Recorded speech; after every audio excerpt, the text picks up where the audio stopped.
family, and so if you feel one side, there's another side to feel. My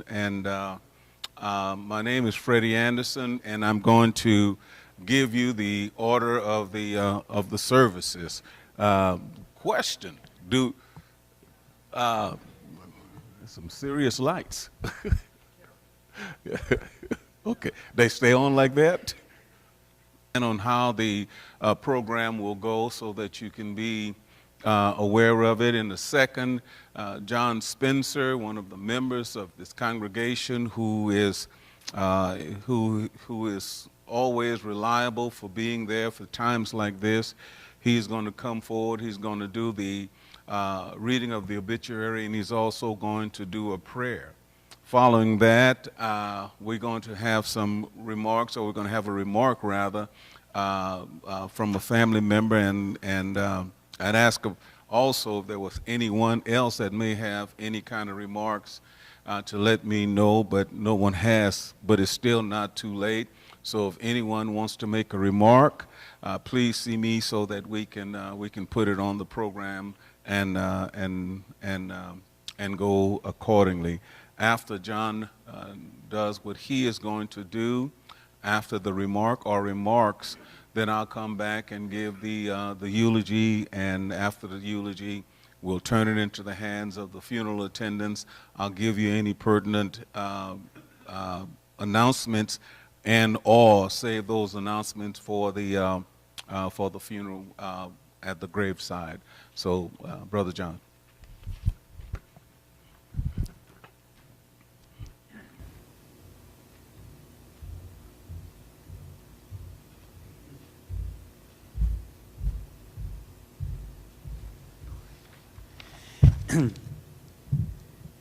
As Freddie said, my name is John Spencer. I've known a number of you throughout the years in different ways. I had forgotten that Dalton went to school in Madisonville, but I lived in Madisonville from 1974 to 1991. Was married while I was up there, and all of my children were born in Madisonville. And it did not dawn on me that Dalton had graduated from Madisonville High School. But anyway, to get those memories and to remember Northulge and Shiro and Beat Eyes and those places that have been kind of special to me back when I was closer to his age, just brings back memories to me that are very precious, and I know they are to you all. Though I did not know him so much, I did see him when he was especially Rudy and just the host of those loves that sat over there. And it's good to see so many of you that I know better from the Love family, even though, you know, it's not the greatest when it has to be at a time like this, a time of what we feel like is loss and separation. But it's so wonderful to have family and friends and good memories to come together to close out and make closure upon an event such as this. So for those of you that may not have been able to have read what was printed in the paper and about the funeral announcement, I'm going to go ahead and read that before we have a prayer. So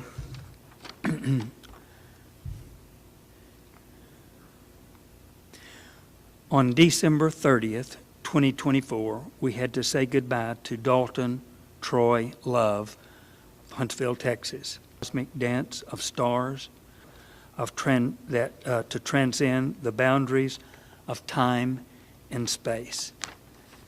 And all of those that are present share those thoughts and those memories with you, Cassie. And so let's go to our Father as we begin this service today.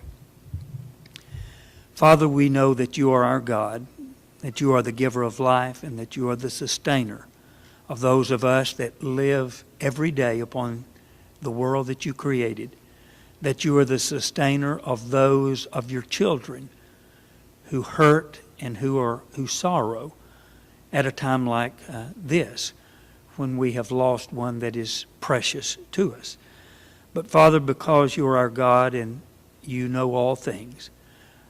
We depend upon you in the days to come to bring healing to this family, to the close friends.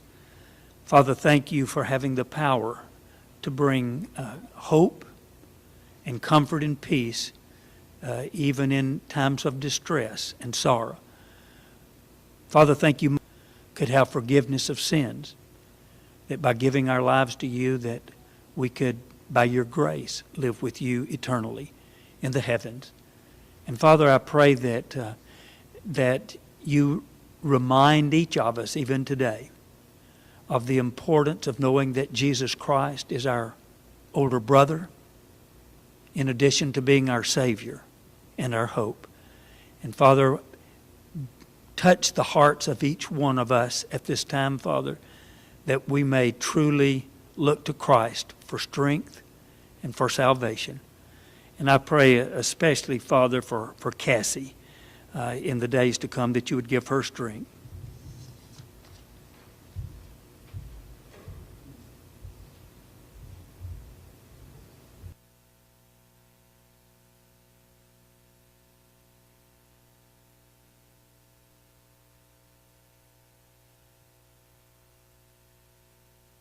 Words that you spoke to comfort the family and even make a connection to what is going on in this moment. So, yeah, you feel free to just come on out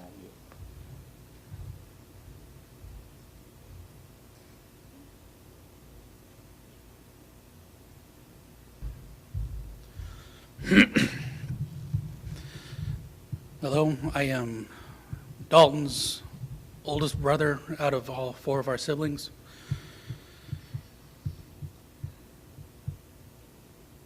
One thing that we can all immediately say that would best describe Dalton Troy Love is that he was eccentric in his own way. And he'd never done wrong by anybody. He would always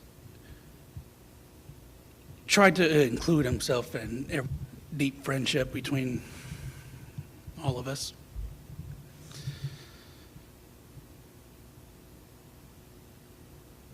I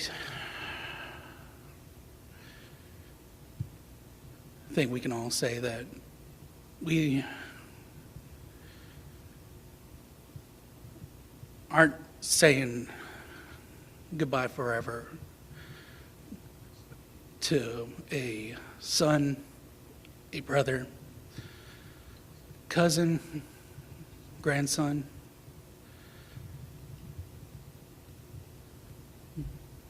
We're just saying that we're going to see you again someday.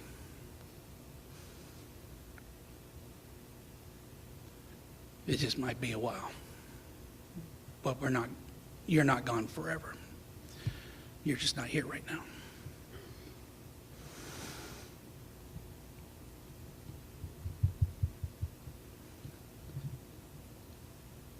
But that doesn't make this any less hard to say that you will be missed. But as long as we keep the memory of you alive,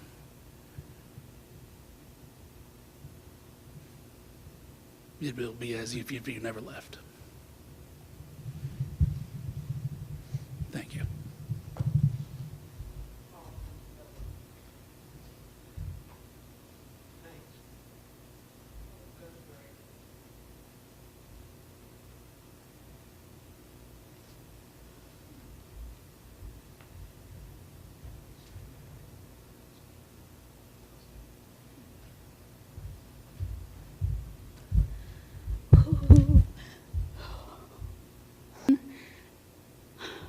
My name is Carly, and as most of you may know, I am Dalton's older sister and his only sister. I kind of wrote something.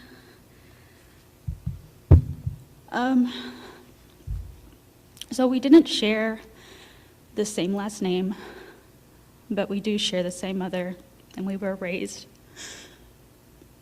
by the same father. I was 2 months shy of turning 7 years old when Dalton was born, so you can guess how that went. He was my baby that I wanted to make laugh, and I didn't want to put down. I remember when he was learning to talk, and everything was this. I would be holding him in the grocery store, walking down the aisles and pointing, this, and he's this.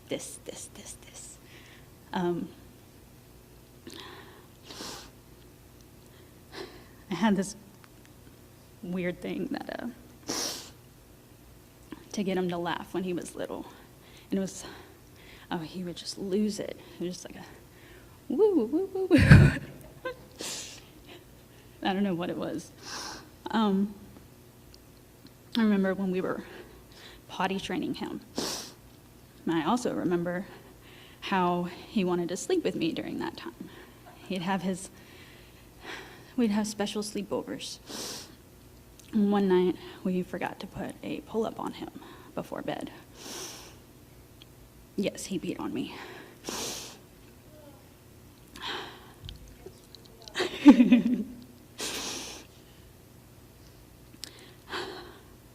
As he got older, his talents started to emerge.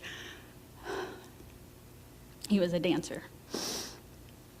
He had a signature routine, the toot he taught. He was so good, he would charge for his performances. He didn't work for free.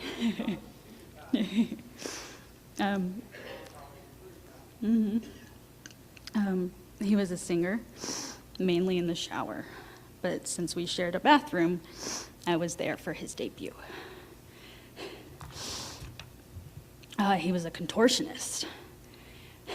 Even at the age of 15, 16 or so, he could still put his leg all the way behind his head. I have a video of this. He was a musician. He played the trombone. Not only that, he marched. It wasn't common to see a freshman or a sophomore getting to march. But he was good. And he got to suit up with the best of them. He was a master manipulator. Like any brother-sister relationship, little brothers are annoying. Especially, I'm in my teeny bopper stage, 12, 13 years old, and I liked my privacy. I still do. So, my little brothers coming into my room, and there were 2 of them. And I would yell at them, "Get out of my room." But one day, Dalton responded with a very impressive manipulation tactic. He said, "Carly doesn't love me anymore."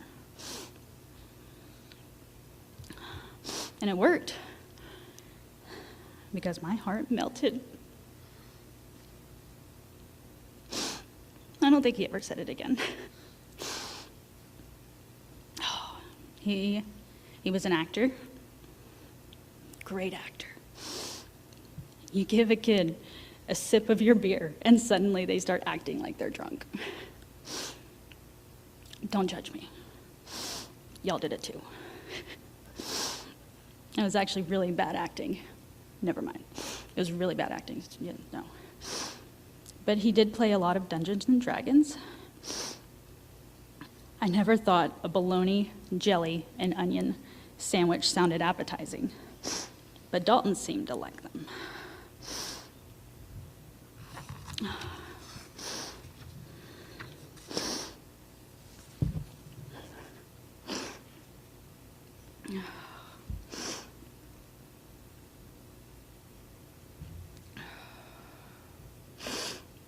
while I agree that no parent should ever have to bury a child, why are the siblings overlooked?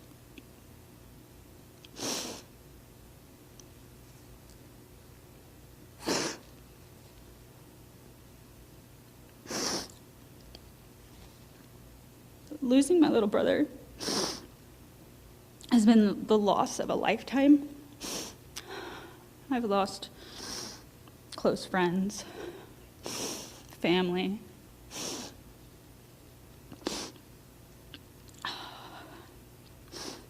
But something hit a little differently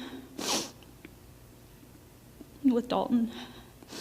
And so I feel as though sibling grief is arguably one of the most difficult experiences for somebody to go through.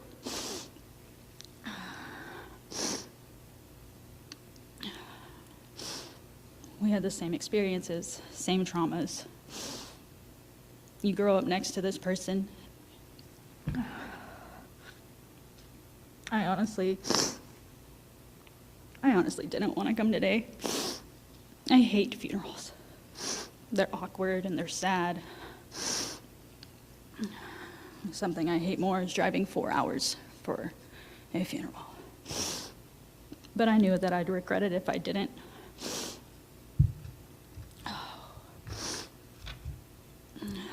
Dalton was effortlessly funny, importance of family and the value of loyalty.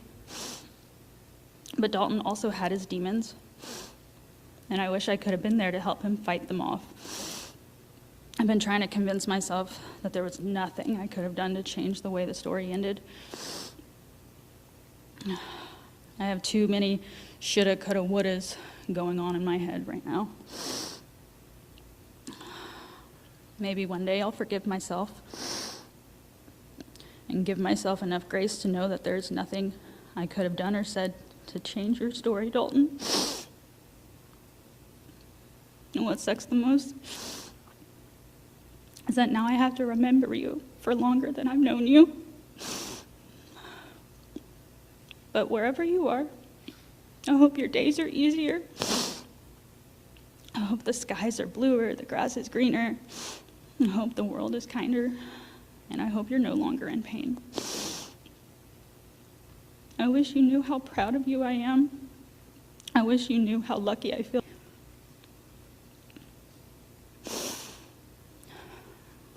Thank everybody for the donations, the flowers, the taking time out of your day to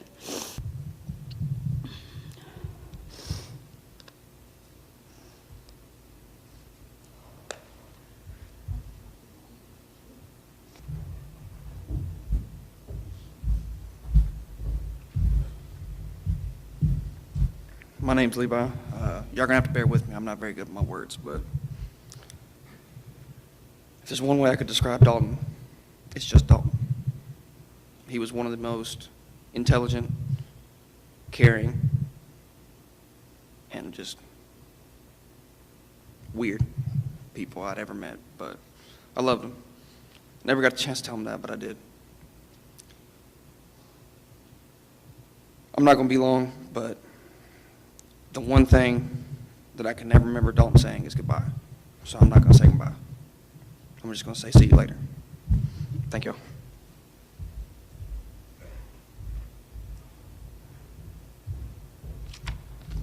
I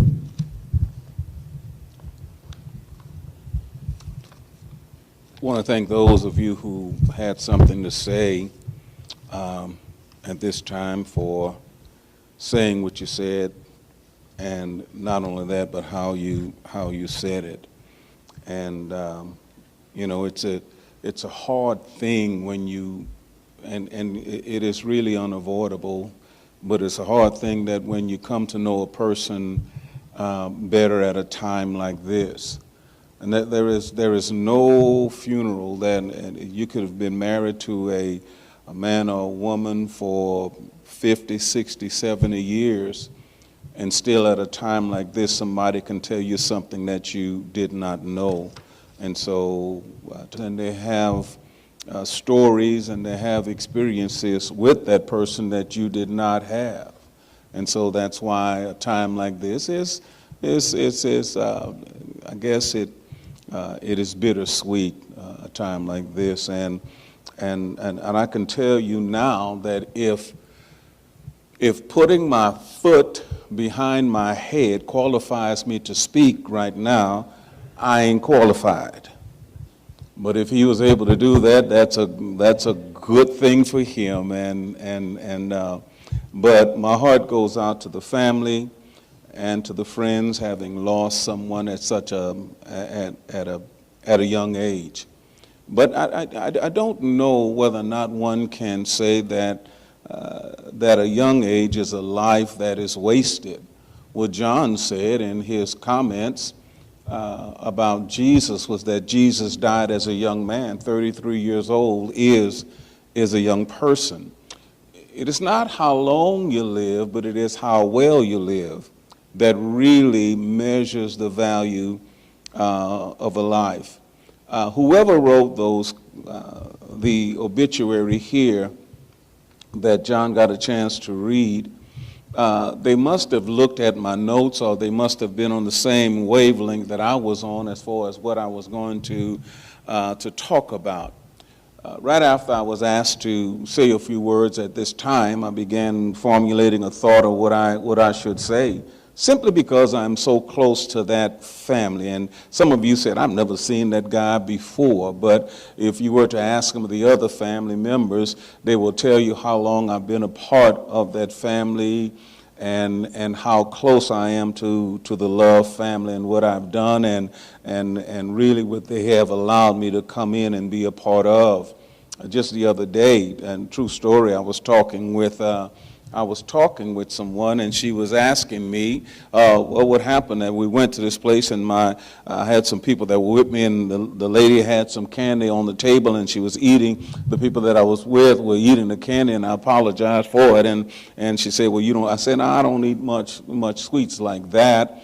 And then I said, I don't drink much soda. But I told her about me leaving sodas alone and Dr. Pepper's alone, and I had left Dr. Pepper's alone for a long time. And Debbie knows where I'm going with this, and probably Eric knows where I'm going with this too. But when Rudy was sick, and I was in the room visiting with Rudy asked Deb to go and get a couple of glasses. And she went and got a couple of glasses, and she brought a couple of Dr. Peppers. And we put Dr. Peppers in our glasses, right? That was my last visiting with him. And into your sorrow, I'm humbled. I'm very, very humbled by that. One would not think, as we make some thoughts this morning, one would not think that the situation that happened with Laz Dalton's legacy lives on. And that's what I want to talk to you all about this morning, or this afternoon, for we're after the noon time. I want to talk to you about legacy making. And for those of you who don't know what a legacy is how we remember and how we regard an individual.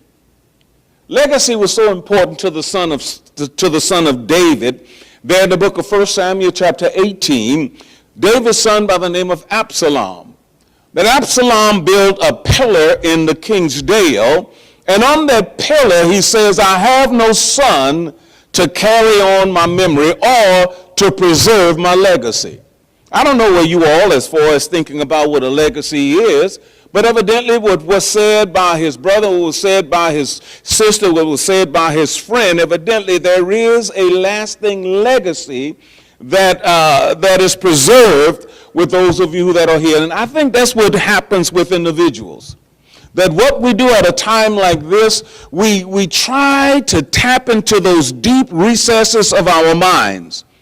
And how do we preserve his legacy? How do we preserve his memory? How do we keep him going on in our minds? I know that is what I've done as far as my mother's been passed almost 30 years ago, and yet I'm still trying